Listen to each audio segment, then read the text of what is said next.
فرودگاه‌ها یکی از پربازدیدترین و در عین حال مرموزترین مکان‌ها هستند. پس بیاید ببینیم پشت صحنه چی میگذره و چه اسراری در فرودگاه‌ها نهفته است. کارمندان فرودگاه ممکنه شما رو از لحظه عبور از گیت بازرسی تا ورودی پرواز تحت نظر داشته باشن. برخی از فرودگاه‌ها دستگاه‌های شناسایی چهره دارن که به راحتی میتونن شما رو دنبال کنن. این دستگاه‌ها به نرم افزارهای خاصی مجهز هستند که چهره مسافران را با عکس‌های کارت شناسایی اونا مقایسه میکنن. اگه قبل از پرواز لپتاپ خودتون رو شارژ نکنید، ممکنه دستگاه شما ضبط بشه. این یه امر رایجه که مأمور امنیتی از شما بخواد لپتاپ خودتون رو روشن کنید و در صورت عدم انجام این کار دستگاه شما برای بررسی‌های بیشتر ضبط خواهد شد. این اقدام به این دلیل انجام میشه تا اطمینان حاصل کنن که در لپتاپ شما تغییرات یا دستکاری‌های انجام نشده باشه که باعث بشه در طول پرواز خطرساز بشه. اگر تا اینجای ویدیو همراهمون هستید، از پایین همین ویدیو عضو کانالمون بشید. زنگوله کنارش هم بزنید تا از جدیدترین ویدیوهامون باخبر بشید. قرار دادن یه مسواک برقی تو چمدون ممکنه شما رو به دردسر بندازه. مسواک هایی که توسط برخی برندها تولید میشن باتری لیتیومی دارن و این باتری ها میتونن مشکلات جدی در هوا ایجاد کنن. به همین دلیل نگه داشتن مسواک برقی در چمدون مجاز نیست، اما میتونید اون رو در کوله پشتی خودتون قرار بدید. همچنین اگر مسواک شما از باتری های قابل شارژ استفاده میکنه، میتونید اون رو در هر جایی که بخواید بگذارید. اکثر کسایی که با هواپیما سفر کردن از قانون عدم حمل مایعات مطلع هستند، اما بسیاری نمیدونن که این قانون شامل کره بادام زمینی، خمیر دندون، کرم ها، لوسیون ها، لوازم آرایشی مایع و حتی برخی داروها هم میشه. حالا بیاید بیرون بریم و به نقاط فرودگاه نگاه کنیم. فرودگاه ها از شرکت های هواپیمایی هزینه های زیادی بابت فرود در باندهای خودشون در روزها و زمانهای خاصی میگیرن. جالبترین نکته اینه که نقاط فرود میتونن خرید و فروش بشن. به عنوان مثال در سال 2016 شرکت عمان ایر حدود 75 میلیون دلار به ایر فرانس پرداخت کرد تا یه زمان فرود زود هنگام در فرودگاه هیثرو لندن داشته باشه. شما حتما متوجه افزایش قیمت بلیط هواپیما شدید و این به دلیل هزینه‌های بسیار بالای نقاط فروده. کنترل کنندگان ترافیک هوایی تنها هواپیمایی که در آسمون هستن رو کنترل نمی‌کنن، بلکه حرکت اونا در زمین رو هم زیر نظر دارن. اونا همچنین نورپردازی باندهای فرود رو هم مدیریت می‌کنن. سه نوع کنترل کننده ترافیک هوایی وجود داره: مسیر، ترمینال و برج. هر یک از این کنترل کنندگان مسئولیت‌های خاص خودشونو دارن و هر یک از اونا معمولاً 5 صفحه نمایش دارن که اطلاعات اونا به طور مداوم در حال تغییره، چون این صفحه نمایش‌ها وضعیت هوا و اطلاعات سایر هواپیماها رو نشون میدن.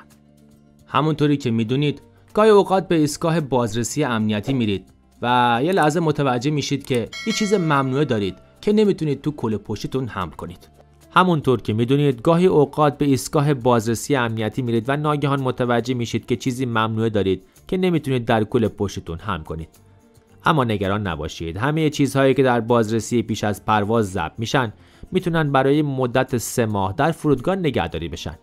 علاوه بر این، شما این فرصت رو دارید که اونا رو به هر آدرسی داخل کشور پست کنید.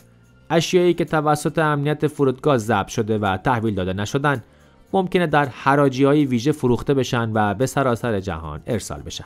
فرودگاه‌ها ممکنه چمدونای گم شده شما رو به فروش برسونن. البته این به این معنی نیست که شانس پیدا کردن چمدونای گم شده رو نداشته باشید. فرودگاه حق داره اشیای گم شده رو در حراجی بفروشه. بسیاری از فرودگاه‌ها مزایده فروش سالانه چمدونای گم شده دارن که شما با پرداخت هزینه ورود به مزایده میتونید تو اونها شرکت کنید و روی وسایل الکترونیکی، لباس‌ها، کیف‌ها و دیگر وسایل مزایده انجام بدید. هنگام پرواز ممکنه یه شخصیت معروف تو هواپیما باشه، اما شما متوجه نخواهید شد. فرودگاه‌های بزرگ برای سلبریتی‌ها پروسه‌های خاص چکین و بازرسی دارن و اونا معمولاً از درهای مخفی که کنار پله هواپیما قرار داره وارد هواپیما میشن. برخی از شرکت‌های هواپیمایی از خودروهای خاص برای انتقال مسافران VIP از ساختمون ترمینال به هواپیما استفاده می‌کنن. بیشتر افراد ترجیح میدن زودتر از زمان پرواز به فرودگاه برسن و رایج‌ترین فعالیتی که قبل از پرواز انجام میدن گشت و گذار در قسمت فروشگاه‌های فرودگاه است. بسیار از فرودگاه‌ها به طور خاصی طراحی شدن تا احساس راحتی و آرامش رو تو مسافران ایجاد کنن. بنابراین حتی اگه قصد خرید چیزی نداشته باشید، خرید کوچیکی رو انجام خواهید داد. آیا تا به حال متوجه شدید که چقدر آینه تو فرودگاه‌ها وجود داره؟ آینه‌ها به طور استراتژیک تو فرودگاه‌ها قرار می‌گیرن تا فرودگاه‌ها بزرگتر به نظر برسن و حس فضای بیشتری ایجاد کنن. این به نوبه خود کمک میکنه تا احساس تنگنا هراسی یا کلاستروفوبیا در مسافران کاهش پیدا کنه و مسافران در فرودگاه احساس بهتری داشته باشن. بیشتر فرودگاه‌ها کارشناسان خاصی به نام پروفایلر دارن. این افراد از تکنیک‌های اسپات اسکرینینگ یا همون بازرسی مسافران از طریق مشاهده استفاده میکنن. اونا با دقت صورت، حرکات و رفتار افراد رو تجزیه و تحلیل میکنن تا افراد مشکوک رو شناسایی کنن. وظیفه اونا اینه که علائم غیر کلامی اضطراب مثل لیسیدن لبها، خارش یا نگاه کردن زیاد به اطراف رو تشخیص بدن.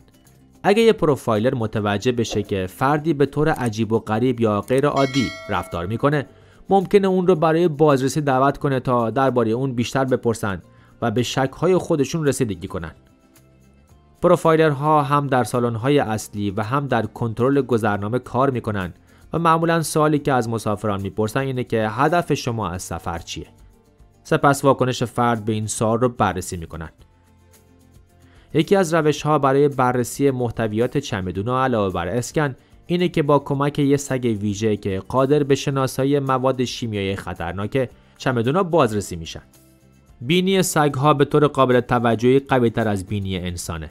در حقیقت سگ‌ها میتونن بوها رو 10,000 تا 100,000 برابر بهتر از انسان‌ها تشخیص بدن. بنابراین جای تعجب نیست که فرودگاه‌ها از این حس فوق‌العاده برای تأمین امنیت استفاده میکنن و به طور منظم از سگ‌های جستجوگر برای شناسایی مواد مشکوک استفاده میکنن. نکته جالب اینه که شما نمیتونید سگ‌های جستجوگر رو از سگ‌های معمولی تشخیص بدید. برخلاف سگ‌های پلیس، سگ‌هایی که تو فرودگاه‌ها کار میکنن برای ترسوندن یا تهدید مسافران آموزش ندیدن.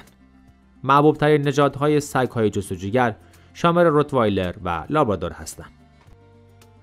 درخواست برای پریچک میتونه یه صرفه‌جویی بزرگ در زمان برای سفر به داخل و خارج از آمریکا باشه. عضویت تو این برنامه مزایای زیادی داره. اولین مورد اینه که از امنیت و کنترل گذرنامه سریع‌تر میتونید عبور کنید و مورد دوم اگه شما مسافر پریچک باشید نیازی به درآوردن کفش‌ها یا کمربند ندارید و نیازی نیست که وسایل خودتون مثل مایعات و لپتاپ رو در سبدهای مخصوص قرار بدید. اگه به آمریکا پرواز نمی‌کنید میتونید خدمات مشابه موجود در کشور خودتون رو جستجو کنید.